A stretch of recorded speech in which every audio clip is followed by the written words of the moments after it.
Hey, what's up, Giants fan? Welcome to the one and only Giants Brawl podcast. You know what it is. You know the vibe. It's me, Mike Trainer. I'm with Jules and John this week. And John, who do we got this week as a special guest? Mike, we have a very special guest this week. We have Chris, the entertainer of Entertainah Talking Sports, the man who's got more views on YouTube than the Kim Kardashian sex tape. I fucked that up. This is my first introduction of anybody ever, so you popped my cherry, Chris. Thank you. Thanks for coming on, man. Appreciate it. No, man. I appreciate you guys for having me on, man. I always love coming on these podcasts. I've been on a bunch of them, and I could tell from Twitter I like your guys' vibe, so I'm looking forward to it. Awesome, man. Thank you. Welcome on for sure. Yeah, man. Talk about. So what do you want to talk about, man? So I was thinking just of all the people on Twitter, bro, and just putting Giants content out there. I just feel like your channel, you're down the middle, but you're genuinely down the middle. I feel like a lot of these guys, man, they want to say that I'm biased, but they're just being haters and they don't see it. And I appreciate your channel. I became a fan because I could actually listen to you. And some things I would disagree with, but I feel like it wouldn't be everything. Like it wouldn't be every single topic you talked about. I was like, this guy doesn't always talk. It was never like that with you. So I appreciate that channel. And bro, I think you got 36,000 subscribers, 11.5 million views, something like that, dude. You're doing some shit over there on YouTube, man. That's pretty cool. I appreciate it, man. Listen, I tell people all the time when they come on my channel, like live stream or whatever. People say, "Oh, I don't agree with you." I'm like, it would be boring if you always agreed with me. You know what I'm saying? Like, you want to get different perspectives. A lot of times I'll go to people, not like you said, I'm not going to go to somebody that thinks a freaking idiot and I disagree with everything that the guy says, but I like to get different perspectives if it's well thought out and stuff like that. So I welcome people that disagree with some of my point of view, but yeah, I always just try to be honest and give my honest perspective. I always say I'm going to be a little bit biased. I'm a Giants fan, but I'm not one of these doom and gloom guys. Like you said, you got all the Twitter GMs that bitch and moan about everything. I'm not one of those guys. I don't think the sky's always falling. Yeah, you would think, especially this offseason, man. Like you got DraftKings or whoever has us as like the worst odds to win the NFC East. We just had a 6-win season. You know what I mean? I don't get how we're the worst team in the NFC East right now. That's that doom and gloom stuff, and I think Giants Nation should stand up for the team and show a little bit more pride. Yeah, I'm with you on that. The odds are a joke. We're like plus 450, I think it was. Maybe it changed after free agency, but it's a joke. Oh no, it's definitely plus 450, man. We've been going on for weeks about that shit. All right, let me be clear on that. I'm like, DraftKings is one of our sponsors, and every fucking week I've been like, if you don't jump on this shit now, get 4.5 for your one to your money, you're missing out. All right, I don't know how many times I gotta say this shit. Definitely, man. But listen, Chris, your main format is on YouTube, right? Like more so away from the podcasting. What made you get started on YouTube? You know what, man? It was just on a whim. I had recently broken up with my girlfriend at the time, and I was looking for a hobby. And I used to be in like a group chat with my friends. I'd send silly videos, and they're like, "Oh, you should start a YouTube channel, get your mind off of her, and it'll give you something to talk about." And then I quickly realized that people actually were coming to me for my opinion, so I started to take it a lot more seriously. I started like almost after this draft, it'll be 3 years. I'll be on YouTube, but yeah, I never dreamt of it ever being anything serious, or I just was going on there to make silly videos and just talk sports, and it just grew and people started to take me more seriously. I know generally like Bobby and Justin from Talking Giants, they started on the podcast side. They came over to YouTube. A lot of people do it that way. I'm debating actually doing it in the reverse because people have asked me to do a podcast, but yeah, I'm probably going to do that this year. I just got to sort everything out. You know, the quickest way to get over an ex-girlfriend is just to get under a new girlfriend. Well, that's true. That's true. Or a whore. You know, they both work. Yeah, you know what I'm saying? But the whore works temporarily. Doesn't work long term. But at least the new hobby is a little bit cheaper. That's true. That's true. And here I thought Mike was gonna do another plug for one of his sex doll fucking ads. You know, he won his sex doll playing poker like 2 years ago. And he's been trying to like get it off and put it on somebody. So he's like, look. You can either go start a YouTube channel and hope you get like 45,000 subscribers, or you can get this sex doll from me and I'll send it to your house, right? You'll be fine. Listen, I'll deliver it. Chris, That the was like a funniest case part of about the sex Budweiser or doll, something. the funniest part about the sex doll is it's not one of those like blow up inflatable sex dolls. It's like a $1,300 like masterpiece sex doll that he's got. Like it's fucking Wait. I gotta hear the story. She's What's with the beautiful. third? How did you get a $1,300 sex toy? Explain this to me, please. So like during the, I explained this on the Giants Brawl podcast a few weeks ago. It's actually our highest rated on YouTube is like this sex doll. So I put a picture as the thumbnail of a sex doll. So all the creeps are just looking at it. Then all of a sudden they see us like within like 2 minutes. So, so during the pandemic, when people were locked in the houses, I was involved in like online poker from everybody. Like Jules tried to get me in on something. A couple of my friends got me in. So like they had like these prizes that you win. Like the first time I won a TV, 65-inch, right? And then if you win twice in a row, you get a surprise gift delivered to your house. So I'm like, I won twice in a row, right?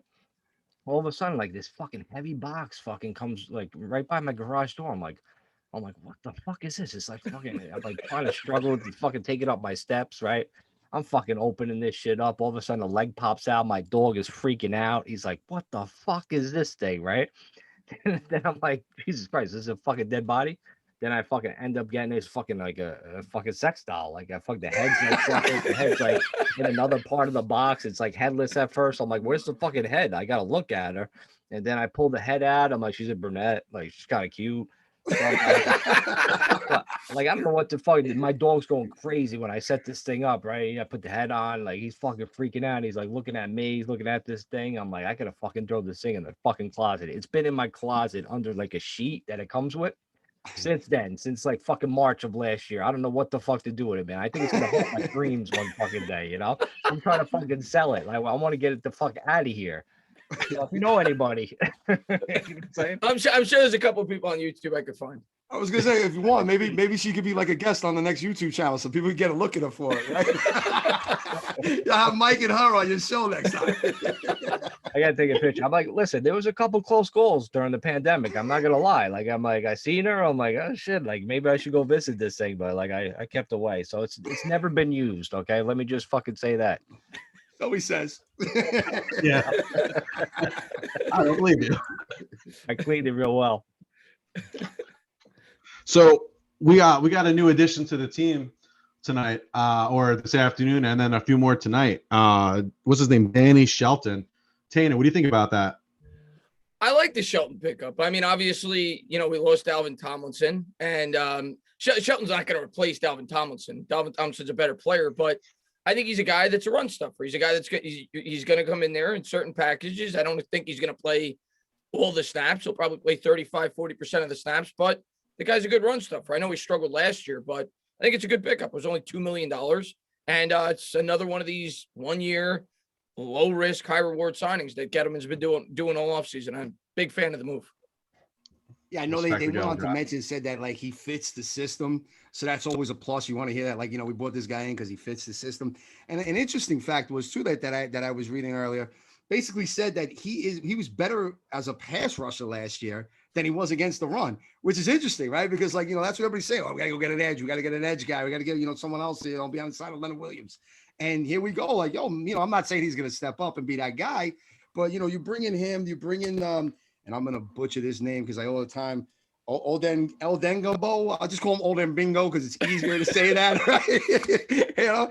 And like I think we're starting to put pieces together on that D line where I think it's just as good as it might be just as good as last year.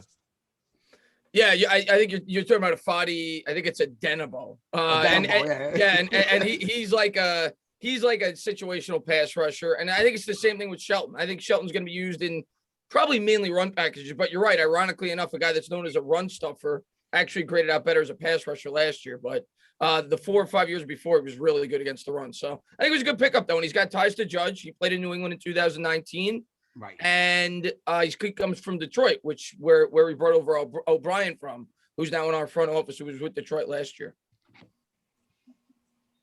So all season has been fun.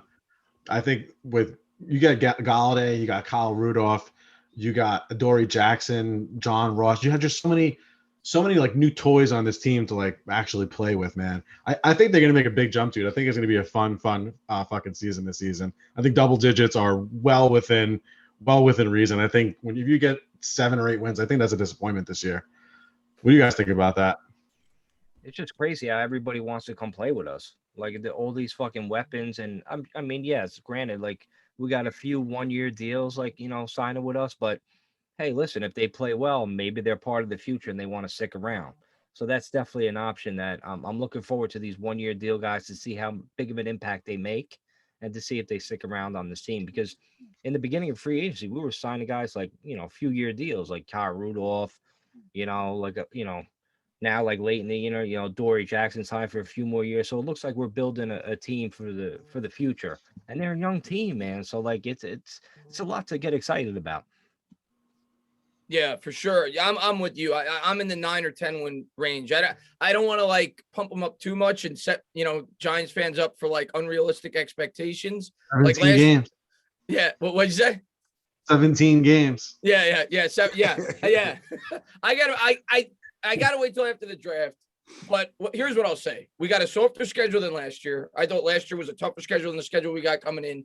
Mm-hmm. Last year, nobody was accustomed to the playbook because we had the pandemic. There was no training camp. There was none of that.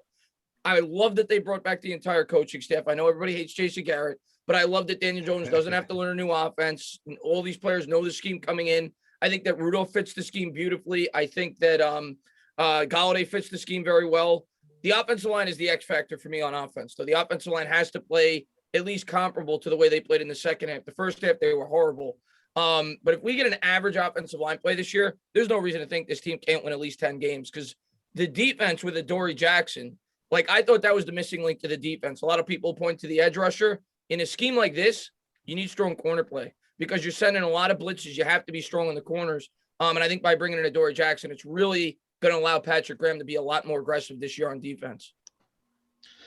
If healthy, I think that secondary, man, that can go up against any secondary in the league.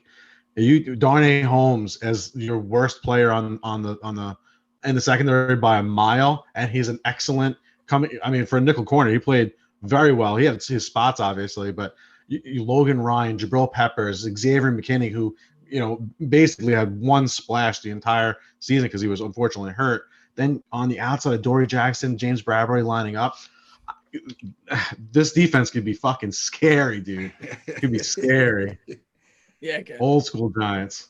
Yeah, how are gonna pass on that team? Like, even if we get any kind of like pressure, because if guys are like locked up in the secondary, that's just gonna breed pressure from like these guys. They're gonna have time to get to the quarterback. That's a very scary secondary, man.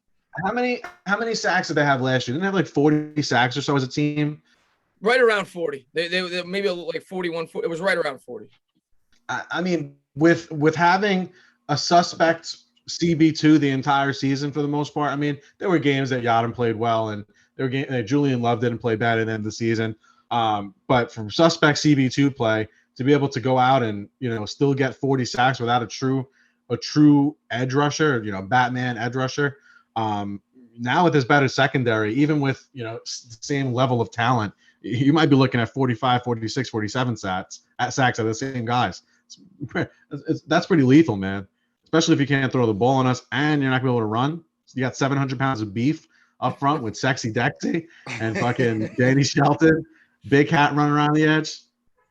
Blake Martinez, Tay Crowder looking great in his first year, Mr. Irrelevant. And we still may add another piece in the draft. We may still add another big piece. Yeah, we're not even the draft. You're absolutely right. It doesn't necessarily have to be with that 11th pick either. I mean, look, that's why you got to look at it. With the fact that there's going to be 17 games this year, it's hard to imagine the Giants don't win at least 8, right? I mean, like you think like they win 8, they're still 8-9. They have a losing record, right? Like it's not even like they're over 500, right? Like you have to keep that kind of shit in mind. Like we should definitely. I think it's crazy though. And I haven't looked. I don't know if any of you have. But I would assume that Vegas probably put us at like 8.5 wins or some shit like that, if I'm not mistaken. Because I know I can see that they love doing that kind of shit, right? Where it's like if you fall on that 8, you just got fucked. You got 9 wins. Congratulations, you got a winning record, right? They love doing that shit. It's always what they do. They're the worst. Yeah, I didn't look. I would guess it's probably like you said, right around. I think last year Last year they had us at like 5. But we ended up with 5 6. and a half, something Yeah. like that. All the experts had us at like 3 if you listen to ESPN, but they always badmouth us whenever they get the opportunity. Of course. Well, Joe, listen, did you guys see Stephen A. Smith clowning? I forget the other guy's name. Nick Wright clowning the Giants last couple of weeks after these signings. Just they're acting like we won 2 games last season. We were competitive like the entire season last season. They got all these media heads in the and that's why the Giants are like 4.5 to 1 odds to win NFCs because guys like that. Fuck Stephen A. Smith. Everybody says that the biggest need is a wide receiver. Everybody says we need a cornerback, and then the Giants go out and get those 2. And everything you read, Kenny Golladay was the best available receiver after Allen Robinson got tagged. We got the best available receiver, and we got one of the best available corners, and they're still saying we had a bad offseason. And you factor in all the other small signings that we made that I thought were really good. I think Rudolph, it was a pleasant surprise for me. But I think Rudolph was a really good signing. Dude, is he like 6'6", something like that? Doesn't have a drop pass. The last 2 years, I think 1 in the last 3 years, 2 in the last 4 years total. It's very different than what we're used to from the tight end position in Big Blue.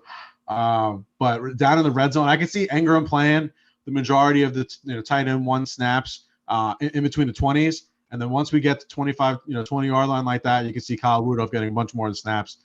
And between him and Golladay being 6'4", being a contested catch guy, I think instantly, because one of our biggest problems wasn't necessarily moving the ball, more it was just scoring in the red zone. Now you have 2 towers out there that catch balls. That right there, that's a few more touchdowns, and Saquon's back. Kyle Rudolph, man, it was just like the extra cherry on the Sunday that weekend. Yeah, last year we ranked 31st in the league in red zone offense. You think about adding guys like Golladay, adding Barkley back, like you said. Everybody just takes that for granted. They're like, oh, Wayne Gallman. No. Saquon Barkley is a different animal.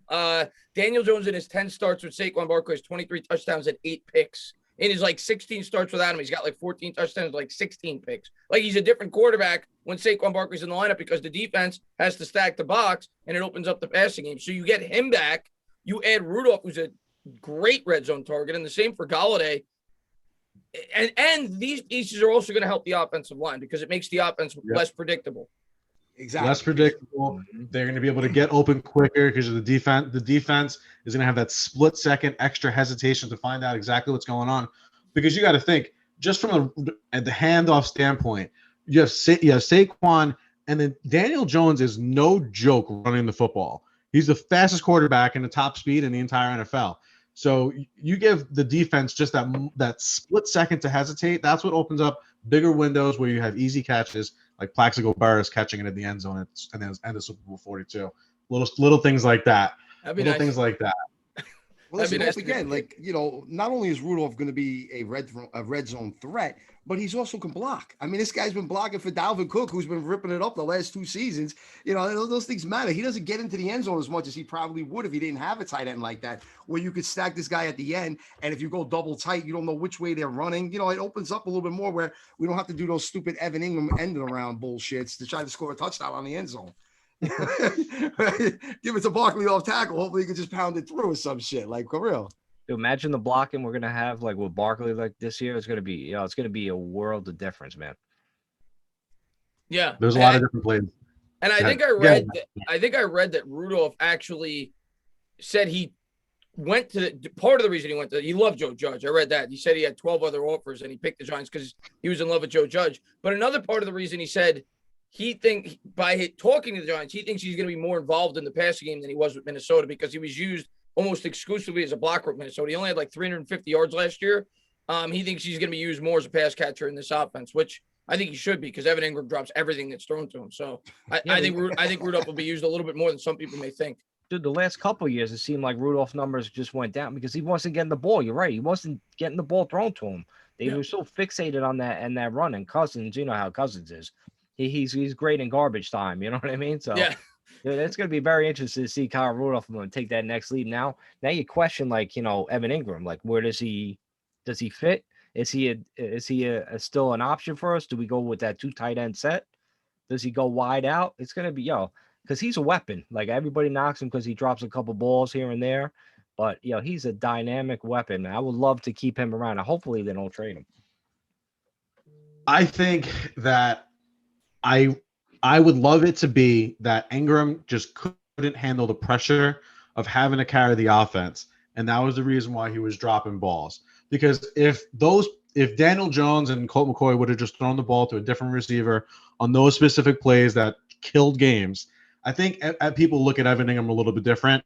I think if it was 2019, he only had one or two drops the entire season. It really wasn't much of a problem as it was maybe earlier in his career. So I want to believe, just for Ingram's sake, that he just kind of put too much pressure on himself to, carry the team when Saquon went down, the offensive line wasn't playing well. And now that we have all these weapons around him, he can get into a little bit more of a zen place and just focus on, being the third or fourth option on the team, making the plays. Because he had like 600 or 700 yards this year. It's not like he didn't produce. It's just a matter of didn't get the touchdowns when they counted, and with all the turnovers. I wouldn't mind Ingram having a good season. Maybe trading him at the trade deadline for some draft capital and have, Kyle Rudolph and perhaps Kyle Pitts playing tight end for you. I'm so glad you mentioned that. That's where I was going. I'm like, well, so what happens now? If you're telling me Rudolph is supposed to be more involved in the offense, and if Pitts falls to 11, what, we don't take that dude? I mean, I don't know. I mean, Rudolph's only there one more year. Ingram's contract is done this season. Then what? You know what I'm saying? Are you going to pass up on this talent? I don't know. And I really didn't realize that because I ain't gonna lie, I was kind of hating on Rudolph. I was calling him old man Rudolph. But I guess I didn't take it to the fact that he had Diggs and Thielen there, and Diggs was complaining, and Cooks was up and coming. So yeah, he probably did to be like the fourth option on that team. And then even last year, Jefferson blew up out of nowhere, and he still fell back to being like that fourth option in that offense. So I could see where they weren't using him as that target that they once did a few years back. But I don't know, man. Like I said, I'm a big Kyle Pitts fan, and if he is there at 11. That's going to be tough to pass on him, man. That's all I got to say. Yeah. I think, if I'm not mistaken, I think Minnesota also drafted a tight end a couple of years, Irv Smith. I don't know how much they use in the offense, but no, Kyle Pitts. I mean, speaking about him, he's like the Giants fans are drooling over this guy. I really think he's going to be gone. I don't think he's going to get there. That guy's impressive. I've heard that Atlanta's interested in him. I've heard that they traded back, but the Eagles were interested in him. I think somebody's going to take him before we pick.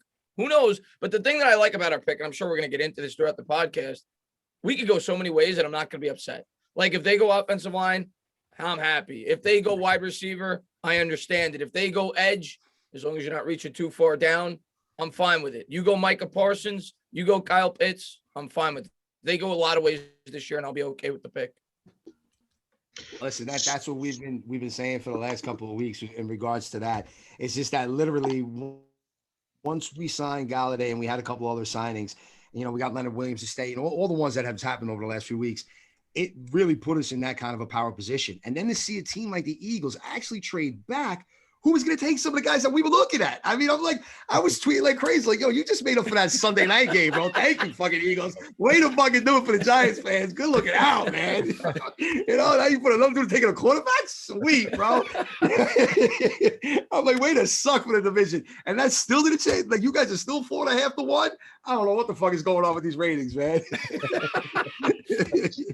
Giants hate, that's all it is. We're natural punching bags because we're one of the biggest teams out there. So I'm going to put you on the spot. Available at 11 is Slater, Parsons, and Pitts.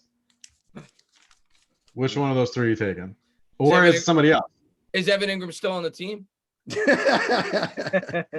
Ingram's still on the team, yes. Yes? Listen, man, I think all right, here's what I'm going to say. Out of those three, I think Pitts is the best available player.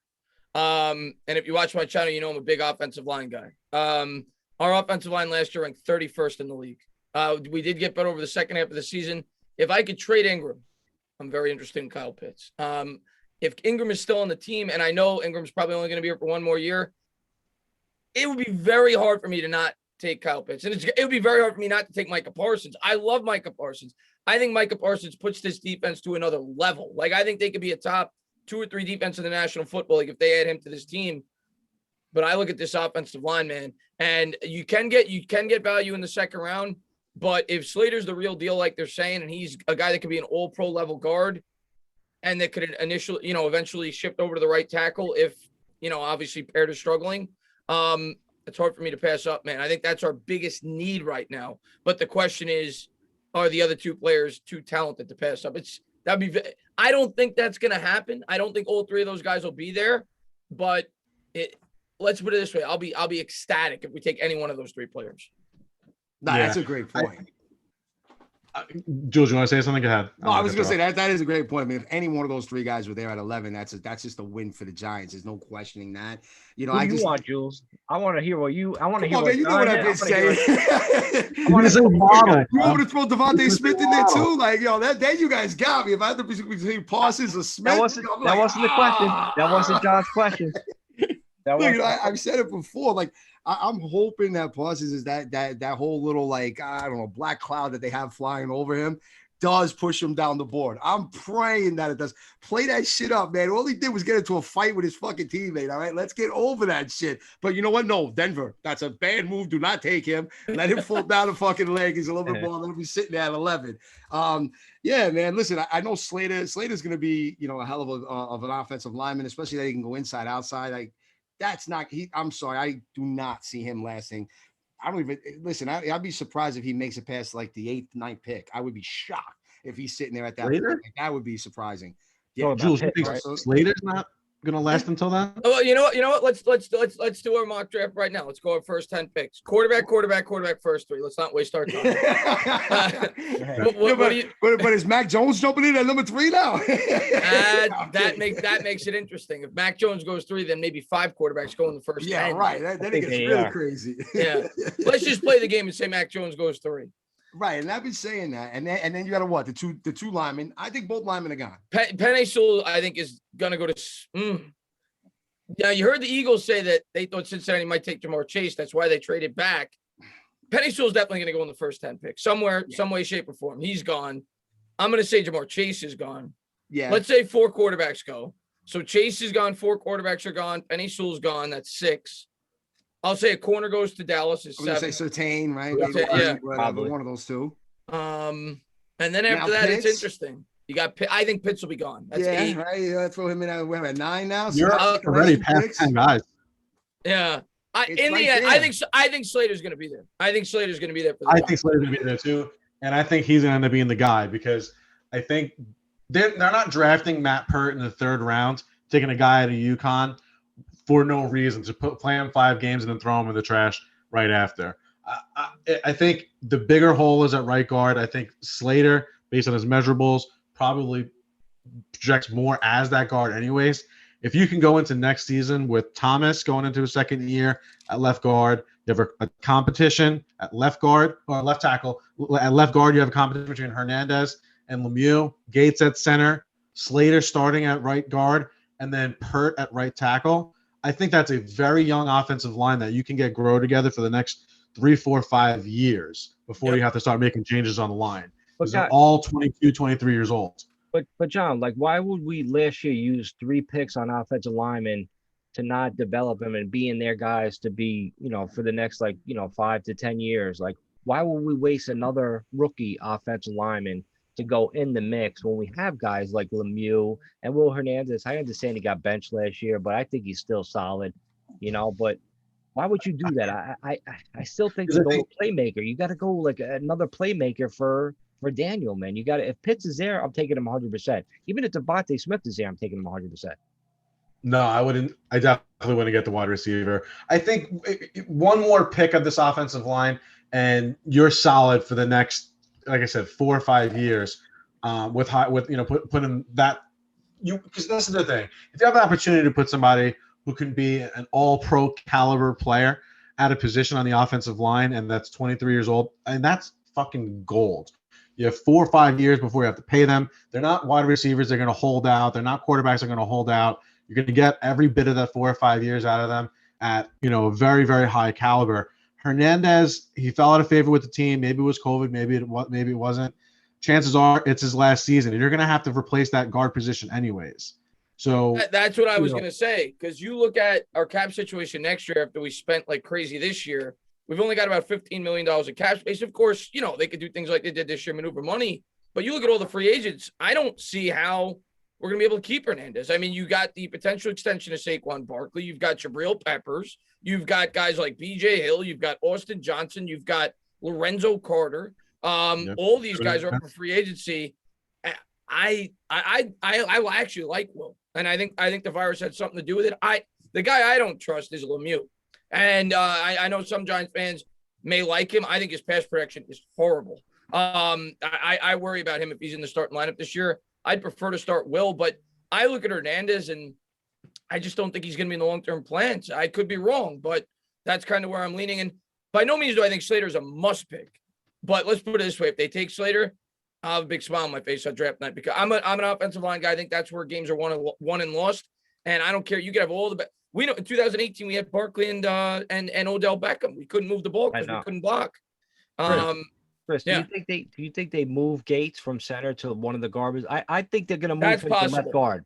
I think he's almost a waste of a center. I think they could draft a center, plug him in from day one, and move Gates and solidify the left side. I get a lot of heat for saying that. People are like, "Oh, but he was good at center." I don't think he was. I think he was solid at center. I don't think he was that great. I think he did a great job, but I think his natural position is at the guard position.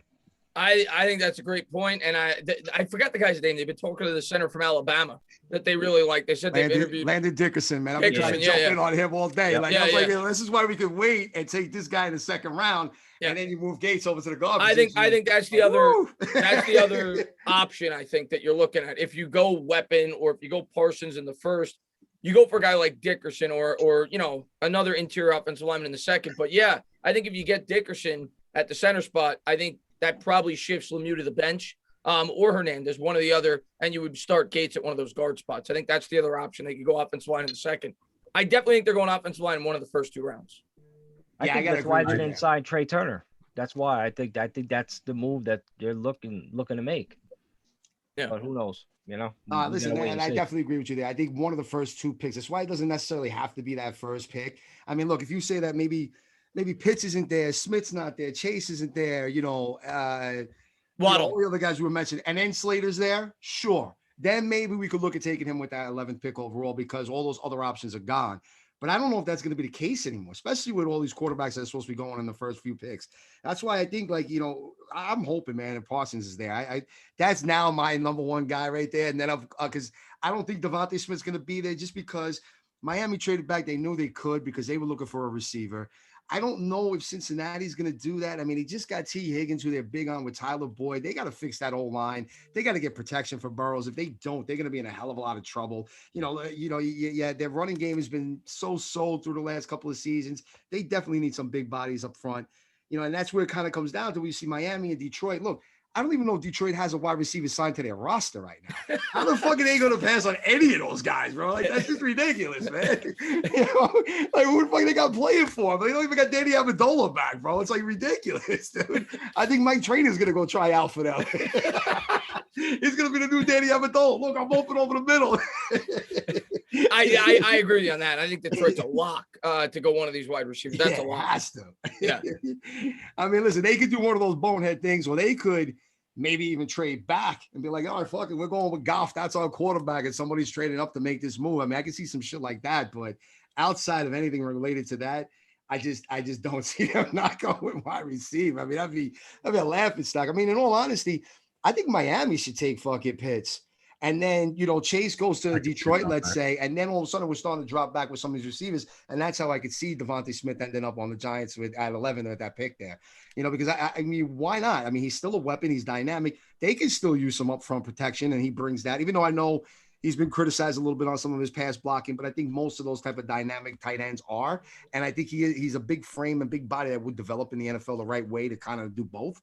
Although they even said you could split him out and play him a receiver. So that guy's literally bringing that kind of dynamic to the game. And you're talking about having these receivers, unless you're going Chase, I almost see them going Pitts if Cincinnati doesn't. Yeah. I think Pitts is gone at the latest by the Panthers pick. I don't think he gets past 8 at the latest by the Panthers pick. And Devontae Smith, I think, is going to be there when we pick. I think both. That's my prediction. I think Devontae Smith and Slater will be there when we're on the clock. I think those will be the two best available players when we're on the clock at 11. I can't wait to see what Giants Twitter looks like after the first pick. The atrocity continues.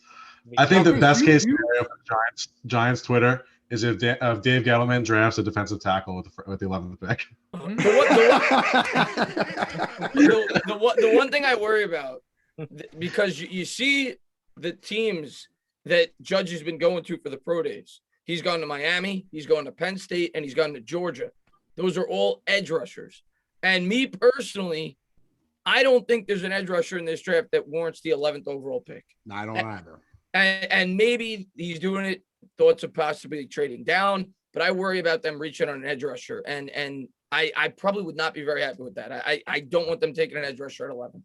Yeah, I agree with you 110% with that one. You know, it's either the guys are 1 year wonder type things where you're not sure if they're ready, or it's like you were mentioning before, where it's a bit of a reach, right? Because, you know, you look at Phillips, you look at Rousseau, you're not sure, right? The guys had 1 year where they were just super dominating that for Miami. I don't know if that's the guy. Like, you know, there's talk that Phillips could end up falling to round 2. I doubt it. But if he did, shit, I'd take him in round 2. But having a reach for these guys at 11, that's fucking high. And the safety too with Kwity Paye, I'm not into Kwity Paye at all. I know he's got a lot of hype around him, but that's why we sent O'Brien to Michigan. You know, if there was a lot more sort of consideration for him, I think Joe Judge would have made a personal trip out to Michigan to go see him. So that's why I really got to fall back and say, if it's not Parsons, it's either a guard with Slater, of course, or one of these receivers. We get a gift and they fall to us at 11. I don't know. Yeah, I'm with you. I'm with you on that. Don't you feel like if we do draft one of the wide receivers, as cool as it is to draft a first-round wide receiver, I believe in Darius Slayton, man. I really, really don't want to see him get thrown in the garbage because we invested $18 million in a free agent wide receiver the same offseason that we invested the first-round pick, because you have to play the first-round pick. You cannot just keep him on the bench. You're not gonna keep Shepard on the bench. I mean, Slayton's going to the bench. With the chemistry him and Jones have, him going up against second receivers, I just feel like if they really think that the receiver's that good, if he's Jerry Rice, if he's Megatron, okay, sure, fine. But I just don't think that I don't think the value is there to get a wide receiver. Frankly, that's one of the positions that I would actually be disappointed if we drafted with the 11th pick, honestly. Hey, man, I completely understand your mindset on that. When they signed Golladay, that was my exact thought process was, and again, like you said, you know, I've seen people compare Devontae Smith to Marvin Harrison. If they feel he's that caliber of wide receiver, okay. But I have the same mindset as you paid this guy $18 million because you feel like he's a number one. Last year, I feel like you were asking these receivers to do more than what they're capable of doing. Right. You had Slayton as your 1, you had Shepard as your 2, you didn't have Barkley. Well, now you got Barkley back. Now Shepard's in the slot. Now Slayton's a 2. Think about it like when you're going up against the Giants. It's the difference between James Bradbury and Isaac Yiadom. So now you're having Slayton go over to the second side. So he's going up against much worse corners on a weekly basis. That should only make him better. Again, if it's an all-world talent, I'm all for it. Take the guy. If you feel like he's a all-pro level wide receiver, you better get it right, though, because I'm with you on that. I think Giants fans are kind of jumping off the ship a little bit with Darius Slayton before they should. I think last year he was under he had a disadvantage. I think the Giants were asking him to do more than what he was capable of doing. So I'm kind of with you on that. That's why I'm more inclined to go Parsons or Slater with that pick. I'm more jumping off the ship with Shepard just because I love Shepard. Don't get me wrong, but he hasn't really played a full season since 2018. I think is the last time he played a full 16 games. And you know, he wasn't drafted by, you know, Judge and these guys. So he could be the guy, like, eventually he's going to be on his way out.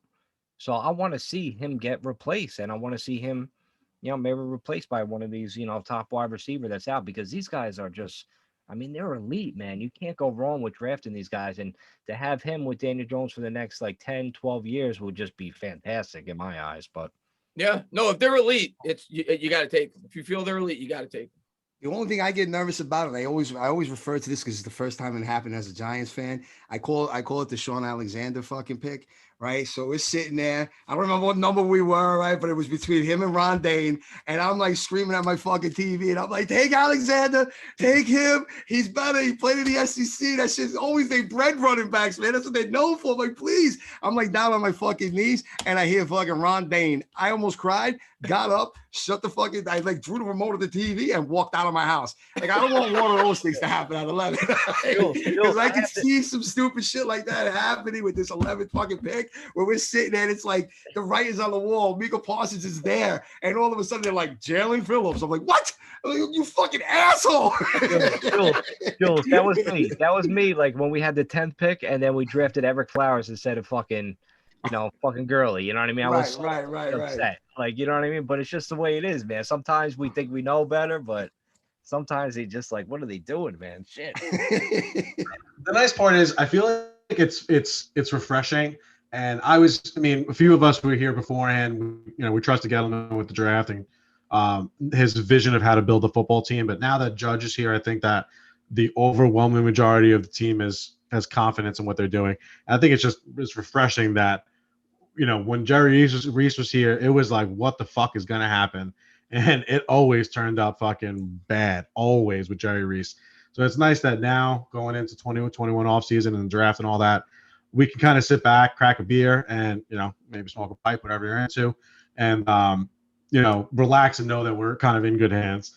We can go anywhere we need to go. We have guys that we can believe in with Judge, if you're only going to believe in Judge, or Judge and Gettleman if you're smart, that are going to make the right pick. And you gotta respect the Gettle God, right, Tana?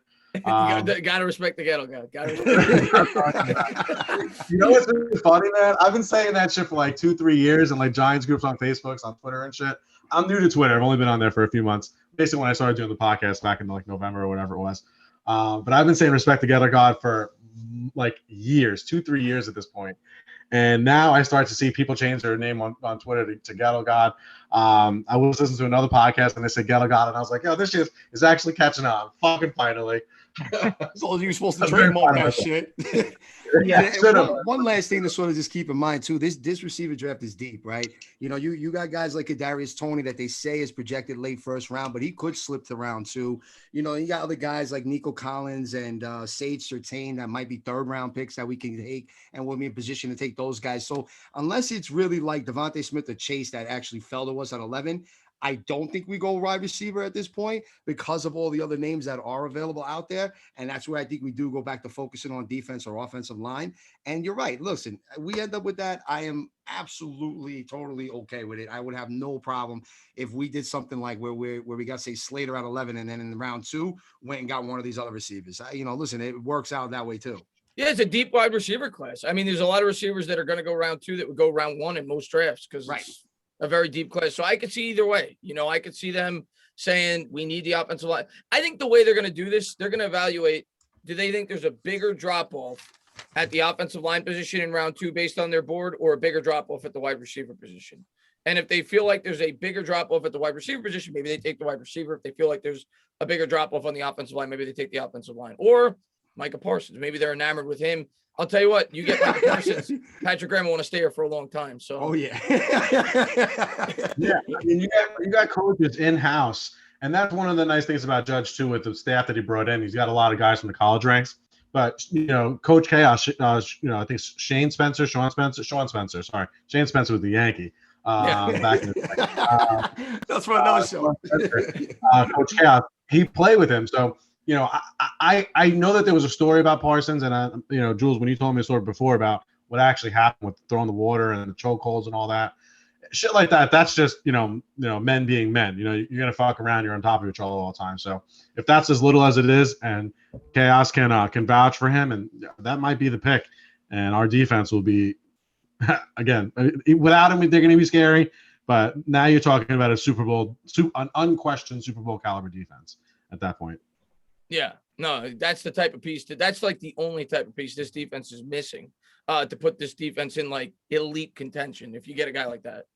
Yeah, and we have the coach to go along with it. It's not just having the talent at all the starting 11, really 14, 15 defensive spots. But you have the coach to go along with it. Patrick Graham's scheme, he skyrocketed. He was nobody. People were disappointed that we got him. Oh, this guy in Miami, he really didn't do that much. The defense was bad, this and that. They started to come along, but they weren't a good defense. Who is he? Why did you have to make him the assistant head coach? And then he came out, and now a year later, we were scared of losing him to becoming a head coach. So you got not only the talent, but you also have mad scientist back there. I believe went to Yale, so he's a literal fucking Ivy Leaguer.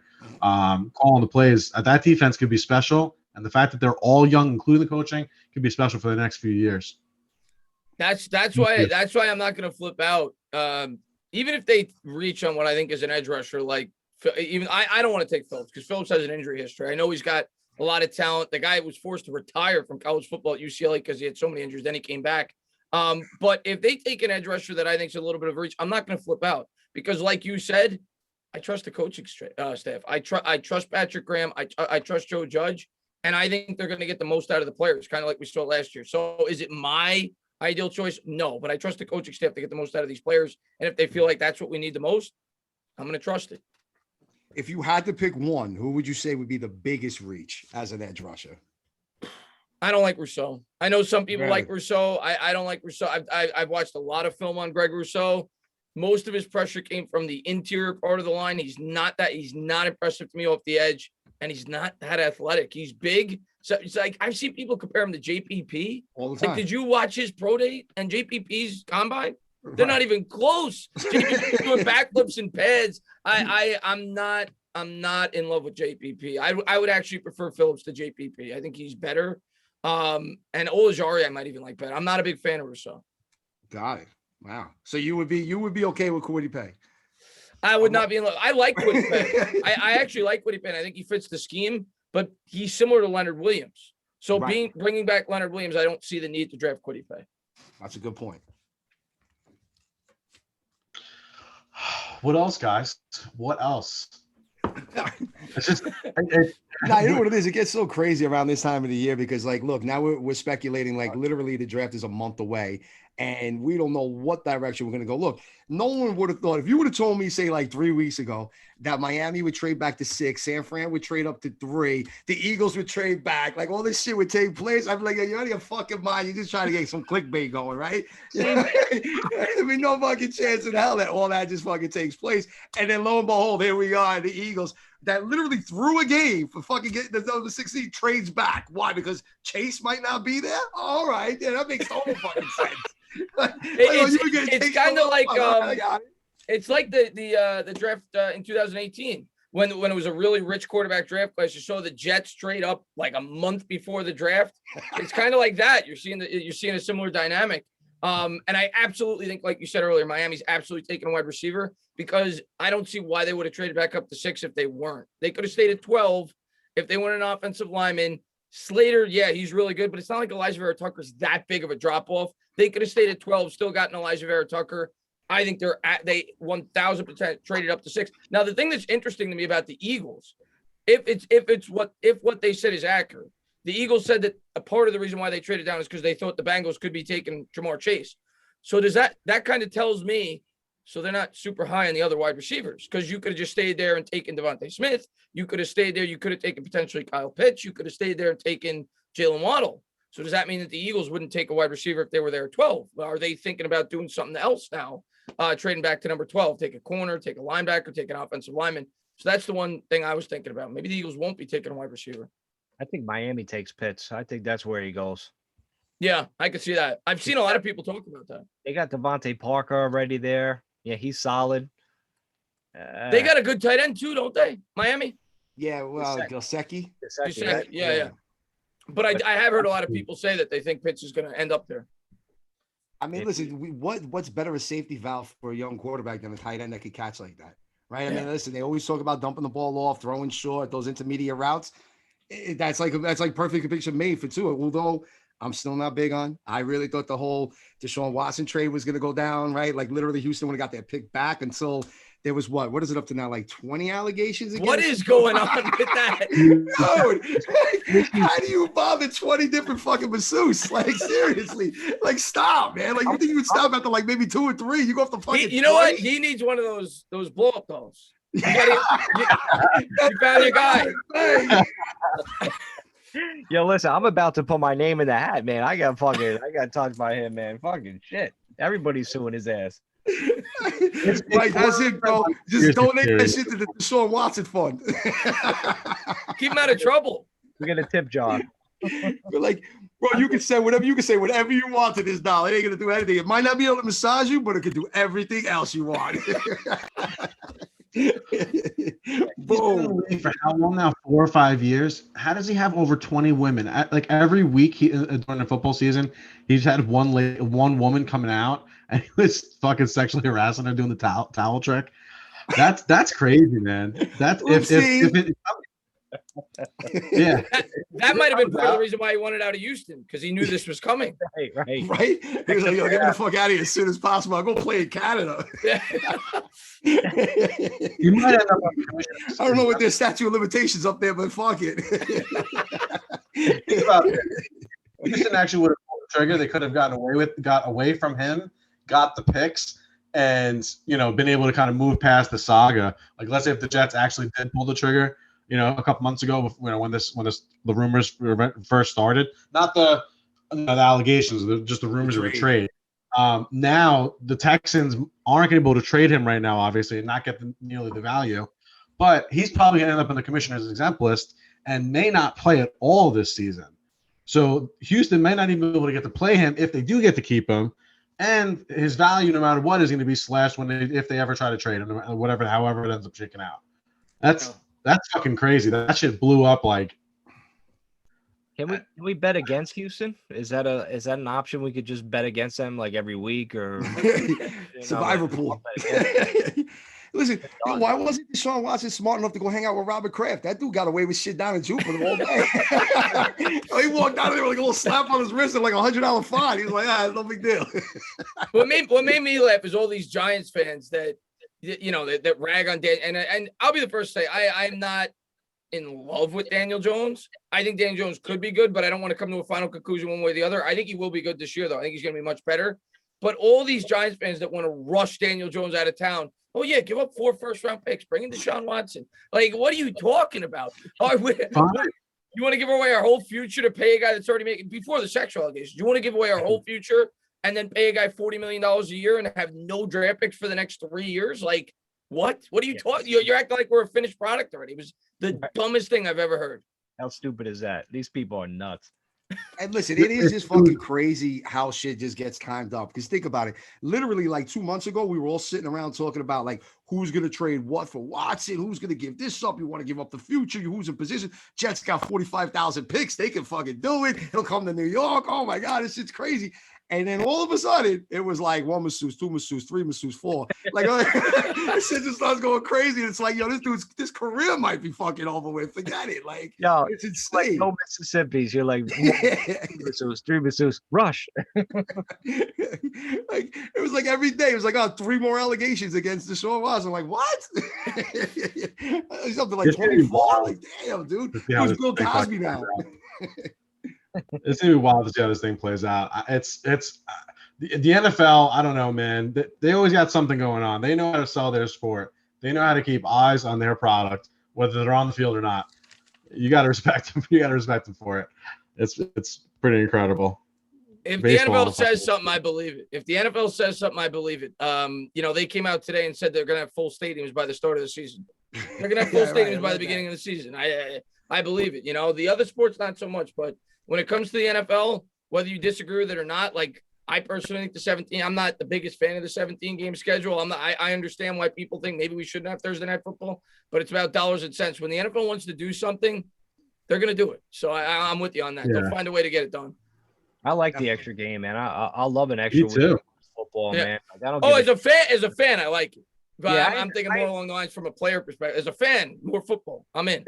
You know what, Chris? Just expand the rosters, man. Get more guys like on the field. Get them more jobs. that could alleviate some of this shit. Get better depth, and then maybe these guys don't have to fucking play every fucking down.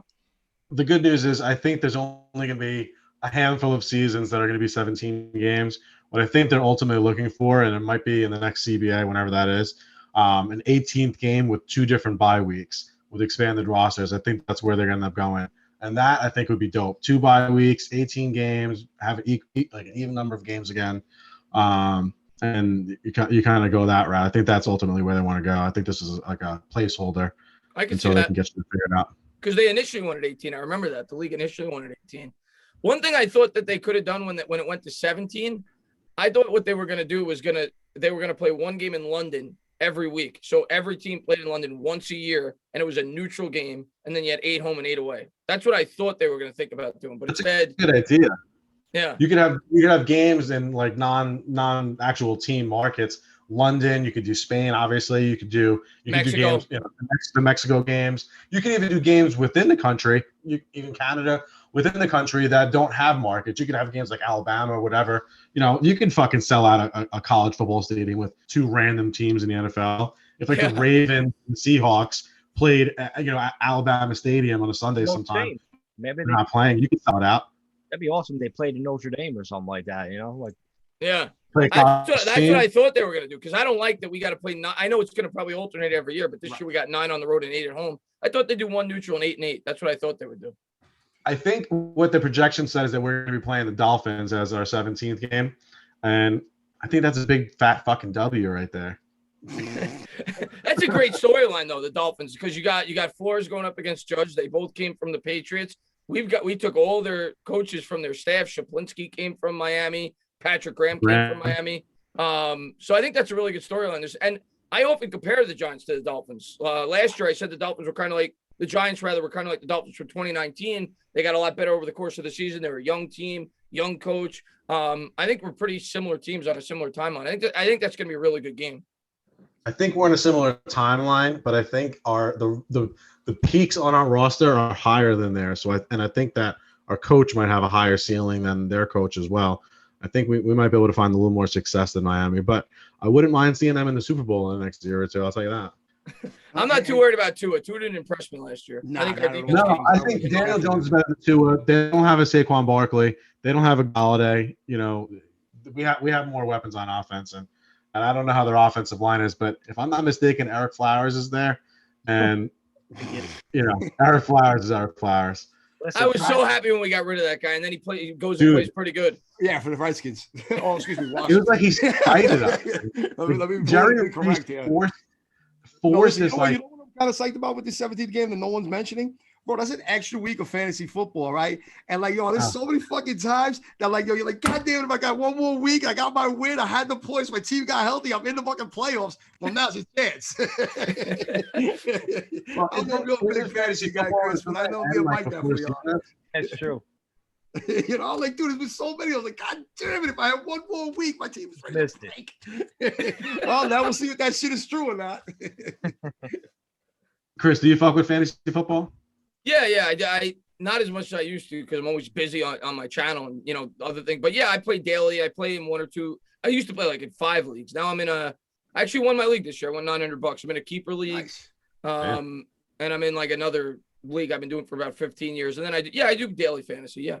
You play DraftKings? I guess it's into that segment. That's right. You guys said that's your sponsor, DraftKings, yes. Right? Yep. How did that happen? I'm just curious. I don't know if you could say it, but. It's just part of being with the Brawl Network. That's one of our sponsors for the whole network. That's freaking awesome, man. All the Brawl. Yeah. So we read the ads, we fucking bet and shit like that. So John could bet for us because we're in New York. We're not allowed to bet. We can only do fantasy and shit. We can't fucking bet on the actual games and shit, which kind of sucks. That's the only thing it fucking sucks about New York. Yeah, I know. Tell me about it. But that's awesome, man. But no, yeah, I do DraftKings. I think FanDuel changed their they used to have no flex, and no PPR, but I think they changed it. I think maybe now they do PPR, but I still do DraftKings because that's why I started to do DraftKings, because I like the PPR, and they don't have a kicker, if I'm not mistaken, right? On DraftKings, which I like. Yeah, DraftKings. Oh, you're a fan of that? I debate with with a good friend of mine, a couple other people about that shit all the time. It's like, man, why do we have kickers? I'm like, because they play in the fucking game. That's why. See, I just feel like the kicker's so fluky, and I get pissed off when I lose because the guy's a kicker that made 5 field goals that Sunday. But when he does it and you win, you're like, well, then yeah. Mike, you want to give a quick shout out to the DraftKings? Yeah, listen, we don't have to bet football. We could always bet basketball because it's still March Madness. If you go to DraftKings.com/brawlmarch, there's 100-to-1 odds if you just bet random teams to, go to the tip-off of the national championship game and win it. 100-to-1 odds, man. So bet it's 6 teams left right now. So get in, get your bets. You know, maybe bet like Oregon. Maybe Oregon wins the whole thing. Win some fucking money, man. Hey, Chris, too. Another one of our sponsors is Manscaped. Have you ever looked into this at all? I've seen I've not been approached by them yet, but actually a lot of people on YouTube are sponsored by them, and yeah, supposedly it's good, but no, I've not Listen, had it yet. And listen, we're not even like playing it up. We've gotten offered a lot of their products as well. So we got the lawnmower 3.0, we got the cologne, we got the freshener.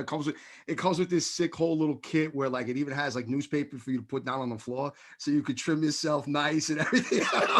I'm telling you, this shit is great. And like all of us tried it out too. It's like everybody's in the bathroom like zzz, buzzing around and shit.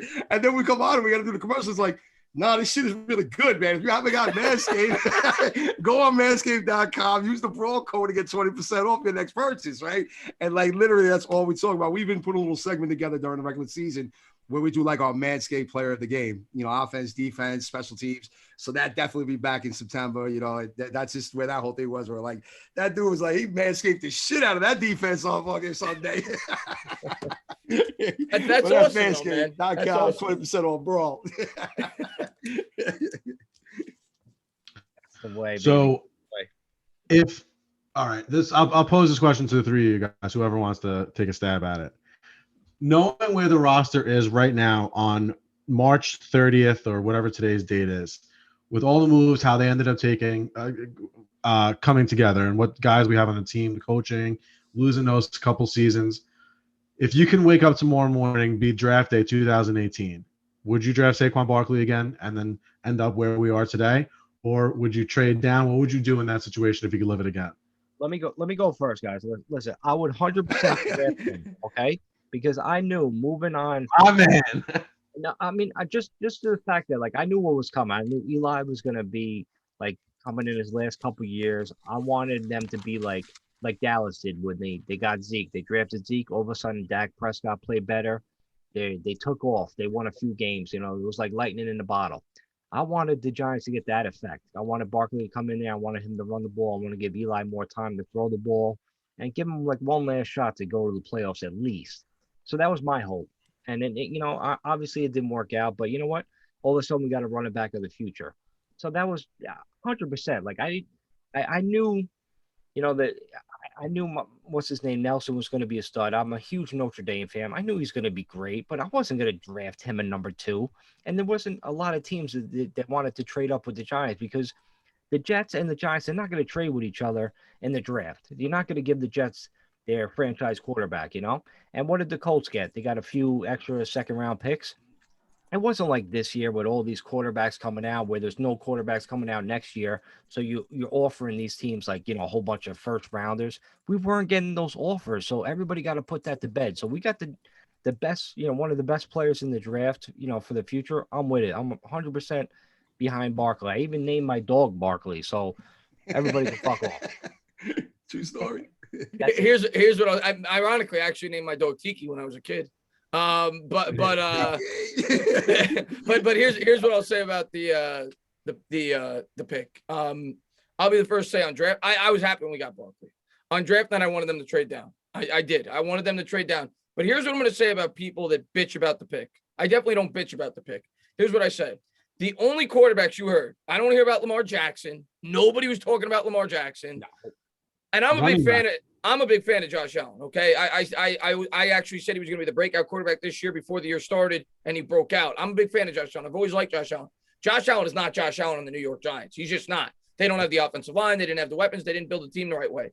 So I don't think Josh Allen develops as a quarterback. I don't think the New York Giants had a team situated to draft a quarterback at that point in time because they had a bad offensive line. So I was okay not taking Darnold and Rosen at the time.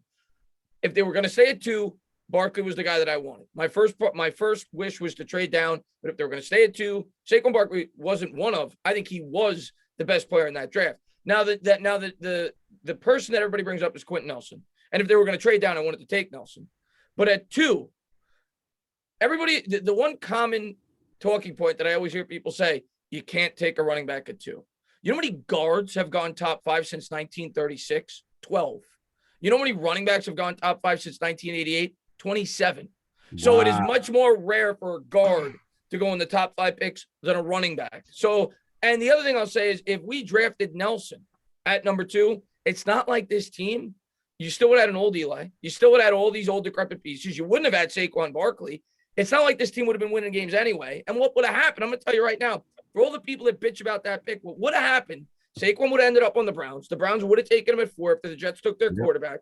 And then Saquon would have been running behind that beast of an offensive line. And he'd be having career years. And every Giants fan would be bitching that we didn't take Saquon Barkley. So it was, no matter what Gettleman did there, he couldn't win. Because if he took the quarterback, Darnold would have failed, Rosen would have failed. It was a no-win situation. Yes, if I'm being completely honest, if I'm on a lie detector, if there was a trade there, again, like you said, we don't know. If there was a trade there and they could have traded down to 5, I would have preferred that. But if they stayed at 2, Barkley was the right pick. Well, like you said, if the Jets weren't going to trade up with the Giants, that just wasn't an option. There's no situation on in the planet or any dimension that the Giants were going to hand the future franchise quarterback that they're going to go up against at their own building for the next 15 years to the fucking Jets. That was just never going to be an option. Right after the Jets was the Browns again, and they had just obviously taken their quarterback. So who else are you going to take in the draft other than Saquon Barkley? So who'd have been gone? The next team after that was the the Colts, wasn't it? Browns were 4. No, the Browns went 4. They ended up with Denzel Ward or whatever. Then you had the Broncos at 5 and the Colts at 6. Oh, who did they draft at 5? Who was their? Chubb. Oh, Bradley Chubb. Yeah. Bradley Chubb. So you would have no shot of getting. You would have one of those 2 other guys. Now, Jules, did you want to put your input on this? Because I have, because you do have all the haters in hindsight where they're just like, we could have traded down, got an extra second round pick, got Quentin Nelson, and then had Nick Chubb, bro. Nick Chubb got more rushing yards than Saquon right now. Yeah, fine, whatever. You could argue that bullshit. And sure, in hindsight, maybe, right? But at the end of the day, the reason why they have Kareem Hunt there is because Nick Chubb can't do both. He's not that pass catching back that Barkley is. So overall, Barkley is the more dynamic back. And you're right. And that was if we traded back. And like Mike mentioned earlier, not too many people were trading with the Giants at that point. The Jets got their pick. They were happy at 3. They would have taken whoever the Giants didn't take at quarterback. Let's be fair. Like kind of what San Francisco's doing this season. That's what they were in the position to do. And look, Josh Allen, you want to talk about him not being able to develop. It's also where he went. The community up in Buffalo, they were ready to run him out, Bills Mafia, after year 2, right? That loss to Watson in the playoffs, right? They lost to Texans. They were up at halftime and shit. They were ready to run him out of town. He gets married to that offensive coordinator and relives this year. They give him the fucking key to the city. Jim Kelly's like, yo, you're the new legend now in fucking Buffalo. And they got him to an AFC championship game. That shit ain't happening in New York, man, in the city, right? That ain't going to happen on the Giants, bro. So, like, Josh Allen should be lucky that we didn't fucking take him because his career would have been way different. He'd be like Sam Darnold right now. They'd be comparing notes. Who got mono first? Oh God, what a nightmare that would have been. So my perspective on it is Saquon Barkley wasn't just a win now move. I've said this to the guys, and if the listeners have heard me say this, but I just wanted to just say it again so you can hear it, Chris. Saquon Barkley wasn't just a win now move. Obviously, it was weighted more on that, but I think also being able to bring a new quarterback in, whether it was in 2019, 2020, whenever they found that, to be able to draft that franchise quarterback, the next year or 2, being able to give him the keys to an offense that is an elite rushing offense with, what at that point would have been hopefully a better offensive line, obviously, but you're able to not only have the ability to win now with Eli Manning or the attempt at it, but also you're able to have the quarterback, whoever it ended up being, kind of be second fiddle to the run game and didn't need to carry the entire offense on his back right out of the gate in New York, filling in for Eli Manning, kind of like Gurley for Goff. Right, exactly. So not only do you, I don't like comparing Saquon to Gurley because everybody says, oh, the injuries, whatever. But that was their plan, and it got him to a Super Bowl. Yeah. Right. And I think Saquon is like I said before, a god level athlete. The things he can do with his body, the strength, the cutting ability, all these different things that he does, there hasn't really been that many human beings that can do that. He's the right guy from a character standpoint for New York to be the face of the franchise. And with the rest of the guys in that building now, I don't know how you wouldn't draft him again if you could do it. I really don't. You know what's funny? I actually got to find that clip, and I don't remember what it was from or where I saw it, but it literally goes back to like his rookie season, and I think they were playing Washington, and it's a clip of Barkley, like literally like after the first possession that they had on the sideline, talking to the offensive line and saying like, yo, if you cut this play, block this, all this shit, he's coaching them. And then it was like the next possession, he breaks like a 75-yard fucking run for a touchdown. People forgot that shit. Like, you need to start playing that again and be like, yeah, this is the type of player that he is, man. Like, give this dude another year and watch what happens. Yeah. Wait, so talk about the player that he is. His rookie year, behind a bad offensive line, he had over 2,000 all-purpose yards. His second season, which people pretend that he was hurt the entire season, the dude had 1,500 yards. He missed 3 games. He had 1,500 yards, and he was injured for a couple of games a year. He had 1,500 in year 2, and we just wipe away saying, oh, he got hurt with a high ankle sprain, like that's a big deal, and pretend that he didn't play the entire season. He had 1,500 yards in year 2. Year 3, it just happenstance that he ended up getting hurt in week 2. If he would have got hurt in week 14 and was sitting at 1,700 yards, 1,500 yards, a couple extra wins, nobody would be complaining about fucking. By the way, it's a blessing he got hurt when he did, because he wouldn't be able to play this year if he got hurt week 14. Not only that, but he didn't have 300, 400 touches this year. Like, it sucks to get your tear your ACL and everything else that happened to his knee, but 400 hits on your body by NFL defenders, that's going to take a toll on you in many other ways. He didn't take any of those hits this year. So it kind of was a blessing. Maybe he kind of presses reset. Now he goes into his junior year a second time with, the kind of mileage on the car being a little bit low. We got Devontae Booker to, fucking ease him back in, man. We're good. We're good. I love the signing. I don't care about you giant haters. Devontae Booker, man, you watch out. So I got nicknames for all the players. That's Booker T for the rest of the season for me. What's going on? What's going on with Wayne Gallman? I don't think he's coming back, but the guy hasn't signed yet. What's going on with him? Oh, buddy. Because he's not really that good of a running back. Yeah. Like, it was fun, but the reason why Wayne Gallman produced last year was because halfway through the season, the offensive line started to pass block at a much better level. We all forget, again, I said it before, 8 weeks, Daniel Jones was the leading rusher each and every single week of the season, the first 8 weeks of the year. It wasn't until after that they stopped playing those ridiculous front sevens, that they had the hardest defensive schedule to start of the season in the NFL last year. The offensive line started to play better, and Gallman was able to go ahead and actually produce something, like 4.6 yards a carry or whatever it was. That's the reason why. Before that, he was 3.2 yards per carry behind a mediocre, bad offensive line.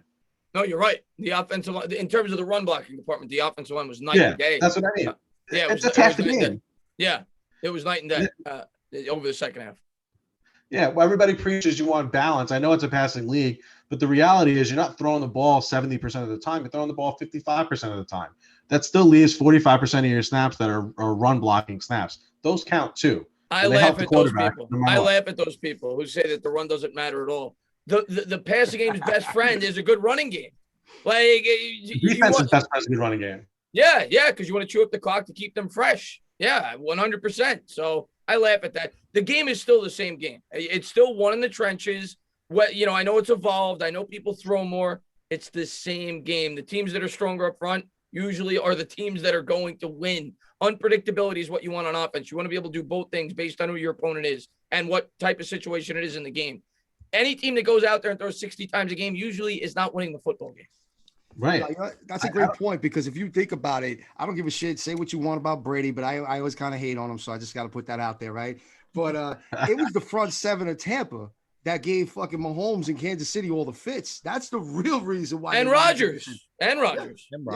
Yeah. And that's the reason why they ended up winning that Super Bowl. It wasn't so much Brady. Sure, he didn't make mistakes. He didn't turn the ball over. But what did he throw for, like 230 yards? Hey, I'm part of the Brady club. Listen, I got to acknowledge he's the greatest ever. He's got 7 Super Bowls. And I'm a big Aaron Rodgers fan. I'll be the first to say it. I think he's been screwed in Green Bay. I thought it was hysterical at the end of that game where everybody poured it on Aaron Rodgers in that NFC Championship game. Tom Brady threw 3 interceptions. Aaron Rodgers, running back, fumbled it on his own 8-yard line. The Green Bay Packers gave up a Hail Mary before the end of the half because they were in man coverage for some reason, and they gifted Tom Brady a touchdown. And Aaron Rodgers brought them back down from like 17 points, and Aaron Rodgers getting killed that whole game. Brady could read a book with his protection. You're right, though. Seriously. You're right, though. No, there's a lot more to the game than the quarterback position, and the offensive line and a running game definitely helps out the quarterback. There's no doubt about it. People just I don't. think the philosophy is if you're a boxer, not only do you want to have a really strong, if you're right-handed, a really strong right hand, you also want to have a devastating left hook too. You don't want to just be able to throw a fucking weak-ass jab that doesn't do anything.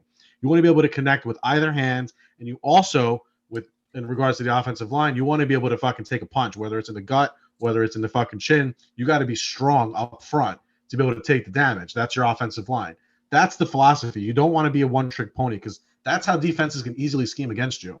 It's going to be tough with a healthy Giants offense. Is going to be tough for any defensive coordinator, any head coach in the league. I don't care who the fuck you are, to be able to come up with a sound game plan that doesn't involve just overwhelming the offensive line. If the offensive line can play mediocre football, it is going to be a nightmare. Barkley's going to eat. What? Barkley is going to eat. Dude, with Golladay. And by the way, one other guy I want to point out that we didn't talk about, with this coaching staff and the brains on this roster, I think John Ross is going to have a little bit bigger role than people give him credit for. I think they're going to find ways to get him involved in that offense. I think Ross could have a decent impact with this Giants offense. If the offensive line can play well, if they can develop together, and when you believe in a good coach, they don't just make the players, play well. They also develop the players. That's part of coaching too. So if we believe in Joe Judge and the staff, that means that we believe that these players are going to play better as they get older and more advanced into their careers.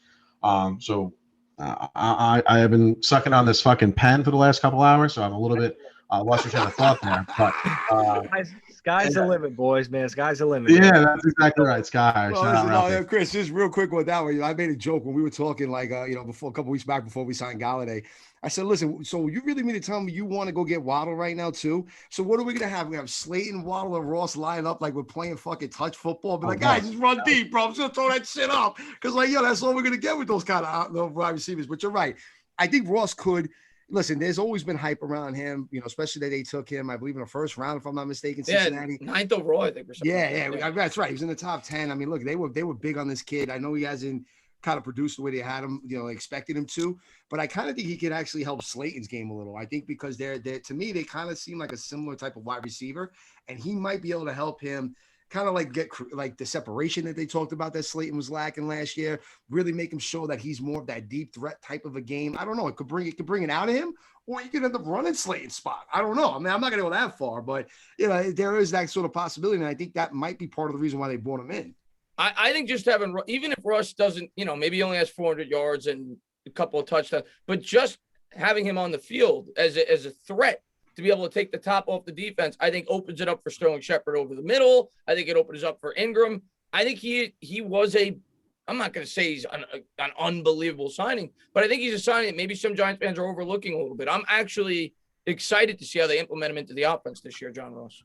Yeah, I am. So I remembered my point before I had a stoner moment. With a better offensive Welcome back, John. Yeah, thanks. With a better offensive line, I don't think you have to run such heavy sets with multiple tight ends. When was the last time that you could remember the Giants lining up with 5 wide receivers on the field? You don't really see it. So if you have an offensive line you can trust in pass protection, you might be able to get all those guys on the field at the same time.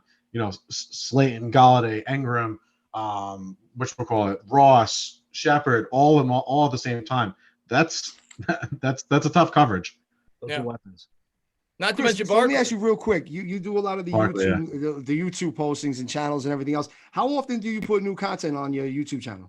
I try. I mean, today I took off because I was exhausted, but I try to make a daily video a day about the Giants, especially during free agency. I go live a lot too. I do a lot of live streams. That was going to be one of my questions for you earlier. Do you do a live stream for the NFL draft? Oh yeah. Listen, I might want to do a quick phone in when the Giants make their pick. We'll have you on the phone and some shit, right? Yeah, we got we got 4,000 people in there during the draft. It's pretty fun. It's exciting. So listen, do us a favor. Tell our listeners where they can find you on YouTube. You can find me at the Entertainah Talking Sports, spelled with an AH. Talk Giants. I do some Nick live streams too. I'm a big Nick fan. and unfortunately a Met fan. I chose the wrong team at birth, but we all ain't perfect. Yeah. But no, man, I love talking Giants, man. I absolutely love talking Giants. Awesome. I could talk Giants 24 hours a day. And I'm looking forward to doing a tailgate this year, which you guys are more than welcome to come to. I'm trying to organize that. We would love that, actually. Yeah, we've been trying to do something like that too. So we want to definitely go down for that for a tailgate. We're trying to do a live stream as well. That's why I was kind of asking you. Maybe we could talk a little bit later on. Give us a little bit of pointers on that as well. We'd appreciate it. But I think that wraps us up for this episode, folks. You know where to find us. You find us on Twitter. You find me, Jules NYC1, MFT Mike Trainer. John is at the Slap Parade NYC, not NY Giants, but you know how it is. And Chris told you where you can find him on YouTube. He's also on Twitter at the Entertainah as well, right? Yeah. All right, that wraps us up. We're out for this episode. We'll see you next week. Take care. Peace.